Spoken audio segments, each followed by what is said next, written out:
आइए स्टार्ट करते हैं अपनी एक्सरसाइज का लास्ट पार्ट जो कि हमारा न्यूमेरिकल प्रॉब्लम्स का है। स्टार्ट करते हैं न्यूमेरिकल नंबर 1 से। अ 1.50 centimetre length of pianos wire with a diameter of 0.25 centimeter is stretched by attaching a 10 kilogram mass to one end.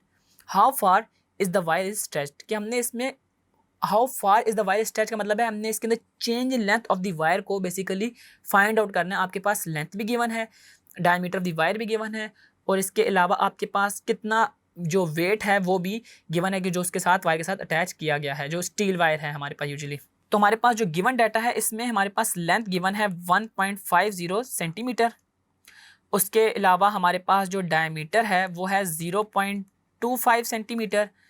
Then उसके बाद हमारे पास मैस गिवन है 10 किलोग्राम्स और हमने इसमें चेंज इन लेंथ को बेसिकली फाइंड आउट करना है। अच्छा, इसमें आपको ना दो चीज़ें पता होनी चाहिए। एक के जो इस वायर का यंग्स मॉडुलस है वो कितना है। यूजुअली क्वेश्चंस में गिवन होता है मगर इस क्वेश्चन में नहीं गिवन। मैं आपको बता देता हूँ कि जो हमारे पास स्टील वायर होती है पियानोज में लगी होती है इनका जो यंग्स मॉडुलस होता है वो हमारे पास 20 × 10⁻10 होता है। और आप यंग्स मॉडुलस का फार्मूला देख सकते हैं, that is FL/A × delta L. हमने इसमें से डेल्टा एल को बेसिकली फाइंड आउट करना है और अगर डेल्टा एल को फाइंड आउट करना है तो इस फार्मूले को मैं ज़रा सा इसके अंदर मैनिपुलेशन करता हूँ कि डेल्टा एल जो है वो मेरे पास F × L/y × A के इक्वल आ जाएगा। ठीक है जी, आप देख सकते हैं कि ये जो y है ये न्यूमरेटर से जब मल्टीप्लाई होता है नीचे आके हमारे पास A के साथ मल्टीप्लाई हो जाएगा जो हमारे पास इस साइड पे लिखा हुआ था।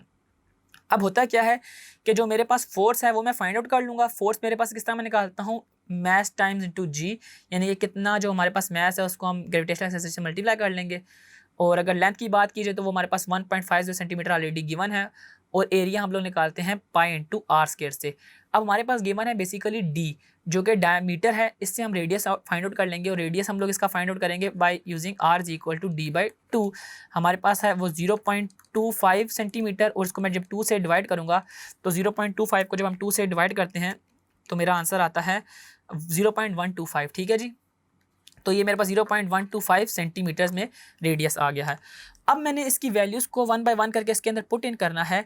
जो डेल्टा एल है इसके अंदर मैं इसकी वैल्यूज़ को पुट इन कर लूँगा। फोर्स जो है वो मेरे पास मैस टाइम्स जी है। मैस मेरे पास कितना है 10 और जी की वैल्यू है मेरे पास 9.8 और एल की वैल्यू है मेरे पास 1.50 सेंटीमीटर्स को मैं मीटर में कन्वर्ट कर लूँगा। मीटर में जब कन्वर्ट करूँगा तो मुझे क्या करना पड़ेगा, 10⁻⁻2 को मल्टीप्लाई करना होगा क्योंकि हम 100 से डिवाइड करते हैं। जब 100 से डिवाइड करते हैं जब वो ऊपर आता है ना तो 10 के ऊपर हम -2 लिख देंगे।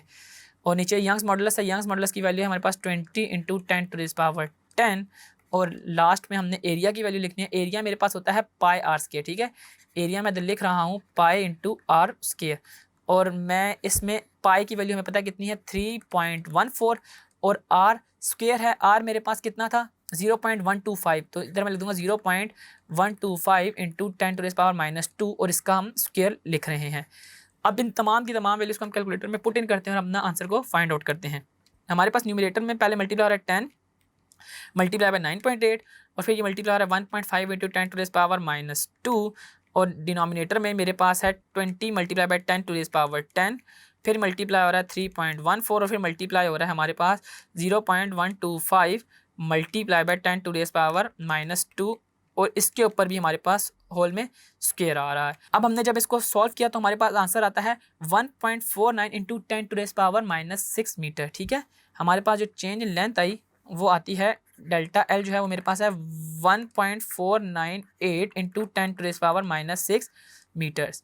तो यूँ आप देख सकते हैं इजीली कि अगर हमारे पास लेंथ, डायमीटर, मैस गिवन हो तो हम इसके ज़रिए इजीली निकाल सकते हैं कि इसके अंदर लेंथ के अंदर कितना चेंज आया। हमने इसके अंदर यंग्स मॉडुलस का फार्मूला यूज़ किया कि बेसिकली स्ट्रेस ओवर स्ट्रेन होता है।